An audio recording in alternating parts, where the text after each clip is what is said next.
দাঁড়াচ্ছ?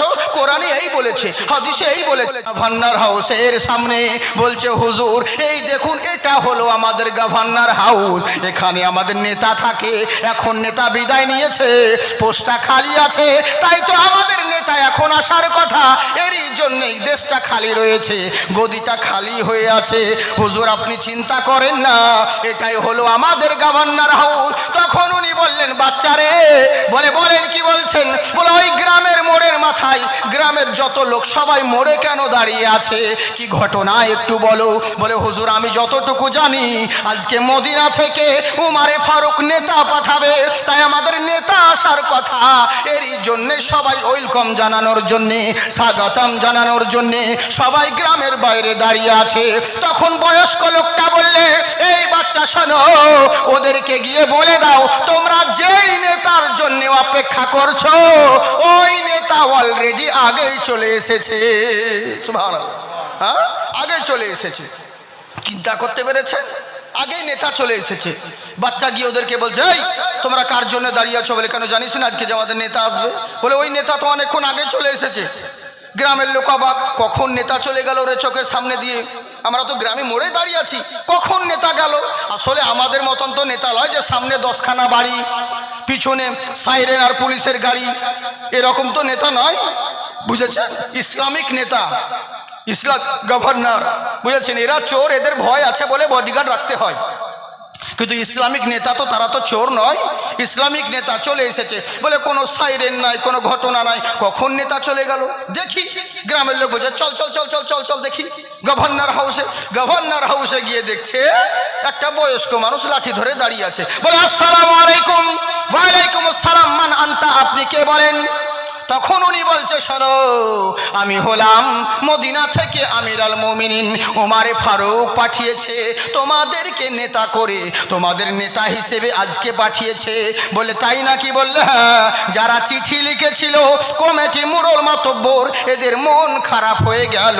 কেন খারাপ হলো জানেন? এরা বারবার বলেছিল একটা যুবক দেখে শক্তিশালী নেতা পাঠাবেন, কারণ আমাদের দেশে ডাকাতি রাহাজানি মারামারি খুন খারাপ অনেক বেড়ে গেছে, তাই যুবক দেখে শক্তিশালী নেতা করে পাঠাবেন। কিন্তু এমন লোককে পাঠালো নিজে ঠিক মতন দাঁড়াতে পারে না, লাঠির ভর করে দাঁড়িয়ে আছে। আর এরকম বয়স্ক মানুষকে নেতা করে পাঠিয়েছে, এই জন্যে তাদের মন খারাপ হয়ে গেল। কিন্তু কি করবে, আর উপায় নাই। ও মদিনার উমারে ফারুক যখন পাঠিয়েছে মেনে তো নিতেই হবে। দিল্লি থেকে মোদি যখন পাঠিয়েছে, ওকে দেখে লাভ নেই, বেটা চোর হবে না ডাকাত হবে। এখন মোদি যখন পাঠিয়েছে তখন তো মেনে নিতেই হবে। তাই এবার করলো কি, এরা সবাই বলল হুজুর ঠিক আছে মেনে নিলাম, আপনার কি আদেশ আছে আপনি একটু আমায় বলুন। তখন উনি বলছে, শোনো এই গ্রামবাসী সবাই কান খুলে শোনো, এতদিন যা করেছ, চুরি চামারি রাহাজানি ডাকাতি খুন খারাপি সব যা কিছু করেছ ও সব ভুলে যাও। আজ থেকে যেন অন্যায় না হয়। আমি যতক্ষণ আছি কেউ অন্যায় করবে না, অত্যাচার করবে না, জুলুম নির্যাতন আর হবে না। কেননা আমি তোমাদেরকে বললাম আজ থেকে এশার নামাজ পড়ার পরে সবাই যে যার নিজের বাড়ি চলে যাবে, রাত্রেবেলায় বাড়ির বাইরে কেউ বের হবে না। আর ফজরের আজান পরে সবাই বাড়ি থেকে বের হবে। কিন্তু হ্যাঁ, আমার কথাও অমান্য করে রাত্রেবেলায় বাড়ির বাইরে যদি তোমরা বেরো, আমি কথা দিলাম কেউ জিন্দা বাড়ি ফেরত যাবে না। এই কথা বলছেন। যারা ডাকাত ছিল মুচকি মুচকি হাসছে, এতে তো বড় বড় বুড়িয়ে গেছে, আবার দেখো বড় বড় ভাষণ যাচ্ছে, নিজেই তো ধাক্কা মারলে পড়ে যাবে, আবার বড় বড় ভাষণ যাচ্ছে। মানে ডাকাতের ওদের খুব আনন্দ। কেন বলেন তো? এই বয়স্ক থেকে তো ওদের খুব আনন্দ, মানে অ্যাভয়েড করে দিল, কোনো গুরুত্বই দেয় না। কিন্তু এই বেচারা জানে না যে পৃথিবীর বুকে সবচাইতে শক্তিমান কোনো পরমাণুর নাম নয়, কোনো AK-47 নাম নয়। পৃথিবীর সর্বশক্তিমান জিনিসের নাম হলো ইমান। যার ইমান মজবুত রয়েছে তার কাছে সব কিছু আসান রয়েছে। সুবহানাল্লাহ, বুঝেছেন? কিন্তু আমাদের দেশের এই অবস্থা কেন? কারণ আমাদের ইমান কমজোরি, ইমান কমজোরি হয়ে গেছে। আমরা তো নামের মুসলমান গো, আমরা তো শুধু নামকে বাঁচতে মুসলমান। মুসলমানের উপরে এত অত্যাচার কেন হুজুর? মুসলমানের উপরে এত জুলুম কেন হচ্ছে হুজুর? বলে আগে খুঁজে দেখো এরা মুসলমান আছে তো? বুঝেছেন? মুসলমান আছে তো একটা ছোট্ট ওয়াকি আপনাদেরকে বলে দিই 2 মিনিটের জন্য, শিক্ষার লেগে বলে দিচ্ছি, বুঝলেন? আচ্ছা বলুন তো দেখি, এখন তো ভারতবর্ষে বহুত মুসলমান, কিন্তু যখন মুসলমান ছিলই না তখন কি হয়েছিল? হিন্দুস্তানের বুকে যখন খাজা গরিবে নওয়াজ আগমন হয় তখন কার রাজত্ব ছিল? পৃথ্বীরাজের রাজত্ব ছিল। বাহ, গুড, ভালোভাবে অ্যান্সার দিবেন। আপনারা ভালো মানুষ তার জন্য না, আর আমরা সত্যিই ভালো মানুষ, ভালো নয়?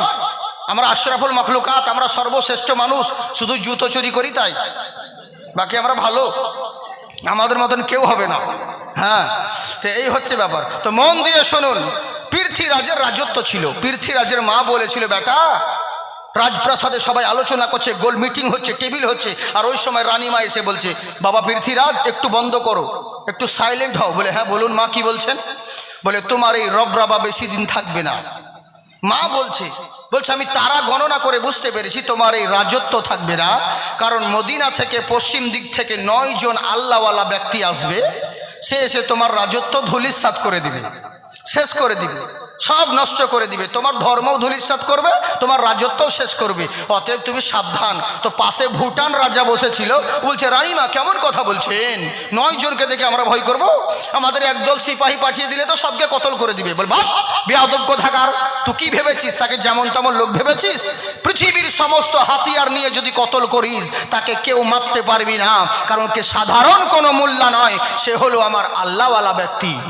হ্যাঁ, তাকে মারতে গেলে কৌশল করে মারতে হবে। তো বললে ঠিক আছে, চারিদিকে বর্ডার লাগিয়ে দিল। রানীমা কি বলল? যে 9 জন আসবে, তাই তো 9 জন আসবে, কিন্তু খাজা গরিবে নওয়াজ মদিনা থেকে যখন হিন্দুস্তান আসেন একাই এসছিলেন, আস্তে আস্তে 9 জন হয়েছে। আর রাস্তায় আসছে, সামনে 2টো ডাকাত পড়ে গেল। খাজা গরিবে নওয়াজকে বলছে, হুজুর আমরা বড়ই অভাবী মানুষ, অনেক দিন থেকে খাইনি, কিছু খাবার আছে কি? আল্লাহওয়ালা মানুষ ব্যাগের ভিতরে যে থলির ভিতরে রুটিটা ছিল ওটাকে দিয়ে দিল, বলে নাও। তারপরে বলছে, হুজুর শীতের দিন কম্বল খরিদ করব, কিছু আছে? বলে, তাই নাকি? বললে, হ্যাঁ। উনার কাছে যেটুকু পয়সা ছিল সেটাও দিয়ে দিলেন। বলে, আপনি যাবেন কোথায়? বলে, বহুদূর যাব, আমি দিনের মোহাব্বতের পয়গাম দিতে এসেছি।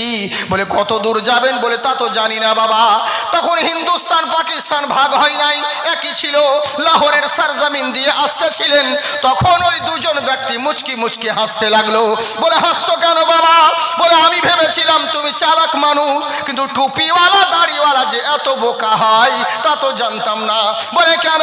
বলে, চিন্তা করো, তুমি কত দূর যাবে ঠিক নেই, তোমার কাছে যা যা ছিল সবই আমাদেরকে দিয়ে দিলে।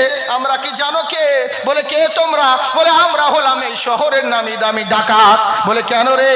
বলে, এই রাস্তা দিয়ে যারাই যায় তাদেরকে লুটমাট করে খেয়ে নিই, লুটমাট করি, কাউকে নাঙ্গা করে ছেড়ে দিই। তো তোমরাও তো আমার ছলনা দেখে মায়ায় পড়ে গেলে, যা ছিল সবই দিয়ে দিলে, খাবারটাও দিলে, পয়সাও দিলে, এখন তোমার কাছে কি রইল বলো?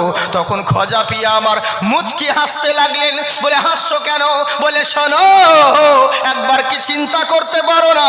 বলে, কি বলেন? বলে, এই মহান রব্বুল আলামিন এই বিরান ময়দানে জঙ্গল মহলে আমার ওসিলাতে যে আল্লাহ তোমাদের রুজির ব্যবস্থা করতে পারে, সেই রব্বুল আলামিনকে আমার মতন বান্দাকে কি নৈরাশ করে দিবে? কখনো নয়। আমাকেও কাউরির না কাউরির দ্বারাই রুজির ব্যবস্থা করে দিবে। রুজির মালিক কোনো মোল্লা নয়, আল্লাহ ইরযাকুন, রুজির মালিক হলো আল্লাহ। তখন 2 জন বললে, হুজুর আমরা ভুল করেছি, এতদিন ধরে বিপদে ছিলাম, আল্লাহর রহমত থেকে আমরা বঞ্চিত ছিলাম, আমি বুঝতে পারিনি হুজুর আপনি সাধারণ কোনো মানুষ নয়, আল্লাহর উপরে এত আদর্শ বিশ্বাস। আপনার আদর্শ যদি এত সুন্দর হয়, না জানি আপনার নবীর আদর্শ কত সুন্দর হবে। নবীর আদর্শ যদি অত সুন্দর হয়, না জানি মহান আল্লাহ কত সুন্দর হবে।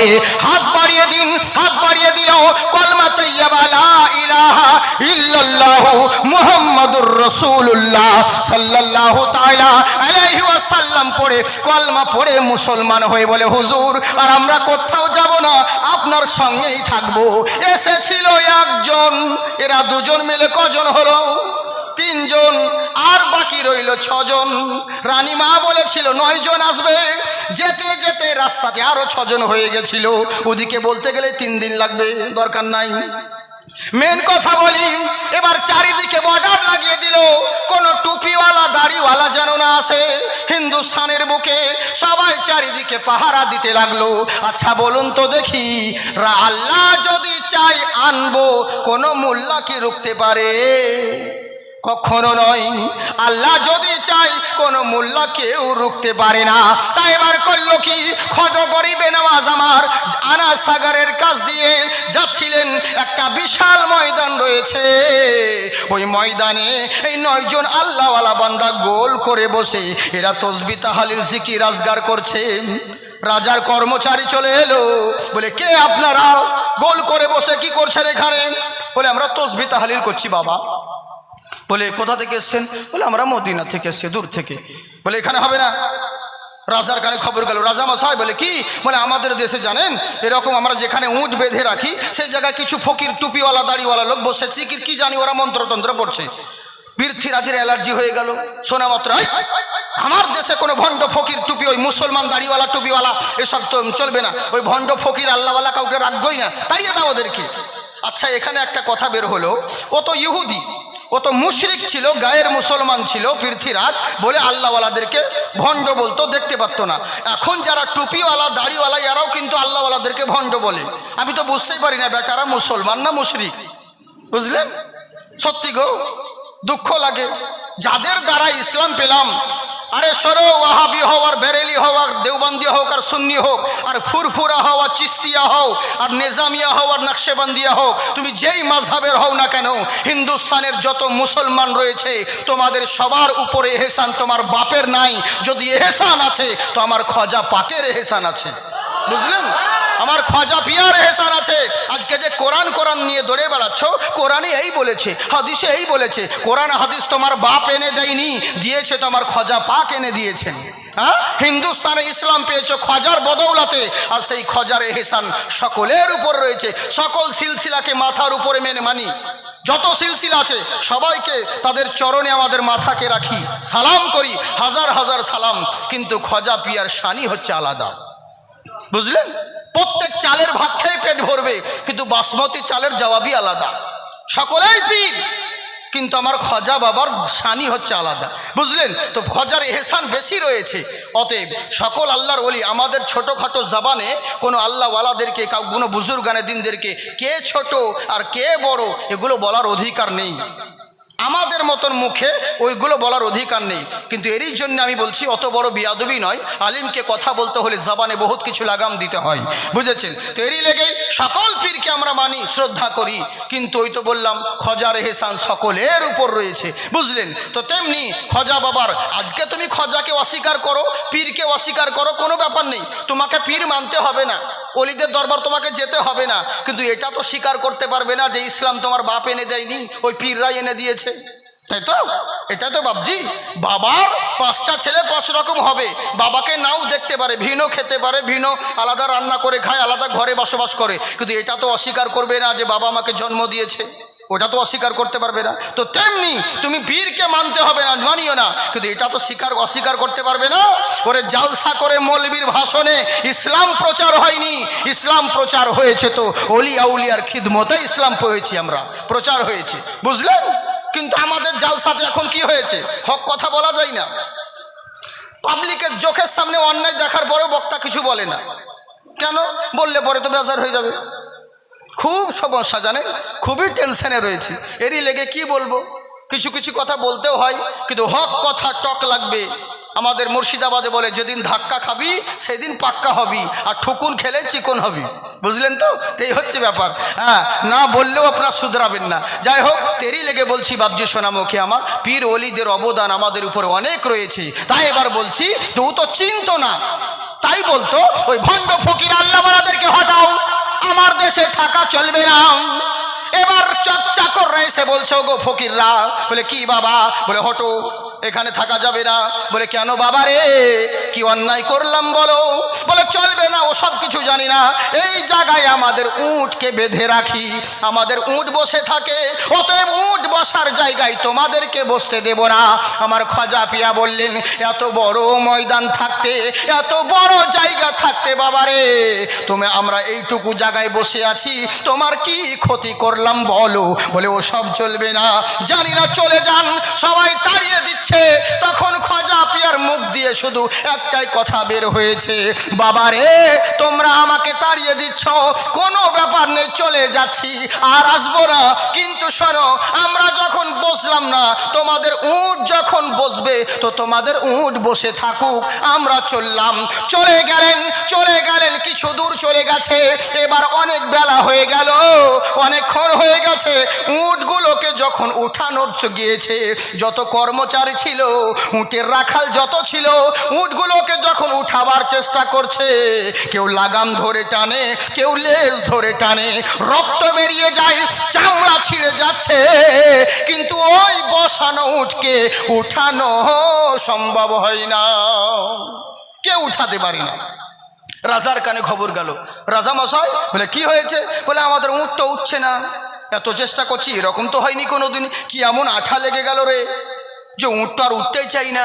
তো মুশরিক হলেও বুদ্ধি তো ছিল, ও বলছে শোন, পৃথিবীর লোক এলে পরেও উট মরে যাবে, কিন্তু আর কেউ উঠাতে পারবি না। বলে তাহলে ওইভাবে রেখে দিব? বলে শোন, যে বসিয়েছে সে না হলে এই উটকে আর কেউ উঠাতে পারবে না। সুবহানাল্লাহ বলে, যে উঠিয়ে বসিয়েছে সে না হলে উঠাবে না। বলে কে? বলে যাই ফকিরদেরকে তাড়িয়েছিলিস ওদেরকে খুঁজ, ওরাই বসিয়েছে, ওরা না হলে পরে উঠাতে পারবি না। এবার খুঁজতে লাগলাম, বহু দূর চলে গেছে, কিছু দূর যাওয়ার পরে সামনে দাঁড়িয়ে গেলেন, বলে ওগো আল্লাহওয়ালা হুজুর, আমাদেরকে ক্ষমা করে দিন, আমাদের বেয়াদবি হয়ে গেল, আমাদেরকে মাফ করে দিন, আমরা চিনতে পারিনি। আমার খাজা পিয়া বলছে, বাবা কি ব্যাপার রে, একটু আগে তো খুবই রবরবা দেখাচ্ছিলে, তাড়িয়ে দিলে আমাদেরকে গালি গলজ করে, এখন কেন হাত জোর করছো? বলে হুজুর, আপনাকে চিনতে আমরা ভুল করেছি। বলে কি হয়েছে, আসল কথা খুলে বলো। বলে বাবা রে, আপনি বসেছেন, উটগুলোকে বসতে বলেছিলেন, ওই উটকে আর আমরা উঠাতে পাচ্ছি না, চামড়া ধরে টানি, আমরা লেজ ধরে টানি, লাগাম ধরে টানি, রক্ত বেরিয়ে যাচ্ছে, উটের চামড়া গা দিয়ে রক্ত বের হচ্ছে, কিন্তু উট আর উঠছে না, কি করব বলেন? আপনি না হলে উটকে আর উঠানো যাবে না, চলেন একবার ওখানে। আমার খাজা পিয়া বলছে, সরো, আমরা আল্লাহওয়ালা মানুষ, সামনে যখন পা বাড়িয়ে দিই পিছন দিকে ফিরে তাকাই না, তোমাকে বলেছিলাম আমি আর আসবো না, তবে শোনো, যখন ভুল মেনেছো, যখন বুঝতে পেরেছো, তখন যাও, তোমাকে ক্ষমা করে দিলাম, আমাকে যাওয়ার দরকার নেই, তুমি চলে যাও, গিয়ে দেখবে তোমাদের উট উঠে গিয়েছে, আমাকে যেতে হবে না। খাজার মুখের কথা শুনে এরা দৌড়াতে লাগলো, দৌড়াতে দৌড়াতে এসে যেই জায়গায় উট বসেছিল ওখানে এসে যেমন দাঁড়িয়েছে, আল্লাহু আকবার, আল্লাহু আকবার, কিছুক্ষণ আগে যেই উটকে শত চেষ্টা করার পরে উট উঠানো যাচ্ছিল না, এখন খাজার মুখের কথা শুনে ওই উটগুলো অটোমেটিক উঠে দাঁড়িয়ে গেছে। হ্যাঁ, অটোমেটিক উঠে দাঁড়িয়ে গেছে। চিন্তা করেন, এরা সবাই বুঝলো সাধারণ কোনো মানুষ নয়, আমি আর ওদিকে যাচ্ছি না, এইটুকুই থেকে যাক। এবার আমার বলার উদ্দেশ্য হলো একটাই, ঘটনা তো শুনলেন, কিন্তু এখান থেকে কি শিক্ষা পেলেন? চিন্তা করুন, খাজা মাইনুদ্দিন চিশতির বসানো উটকে পৃথ্বীরাজের মায়ের লালের ক্ষমতা হয়নি, কেউ উঠাতে পারে, তো খাজা মাইনুদ্দিন চিশতির বসানো মুসলমান হিন্দুস্তান থেকে কোন বাপে হটাবে? কোন বাবা হটাবে? কিন্তু আগে মুসলমান তো হও। শুধু নামের মুসলমান হয়ে গেলে, তোমার নাম হয়েছে মুসলমান, কিন্তু ঈমান কমজোরি, ওরকম ঈমান কমজোরি হলে হবে না। ঈমান যদি তোমার মজবুত থাকে, দুনিয়ার মানুষ তোমাকে দেখে ভয় করবে। তাই বয়স্ক মানুষ দেখে বলছে, বাবারে রাত্রে বেলায় বাড়ির বাইরে কেউ বের হবে না, সকাল বেলায় ফজরের নামাজ পড়ে সবাই বাড়ির বাইরে বের হবে, বাড়ির বাইরে যদি বেরো কেউ জিন্দা বাড়ি ফেরত যেতে পারবে না। ডাকাতের দলরা মুচকি মুচকি হাসছে, এই বয়স্ক মানুষ আমাদের কি ক্ষতি করবে? এখান থেকে বলছিলাম,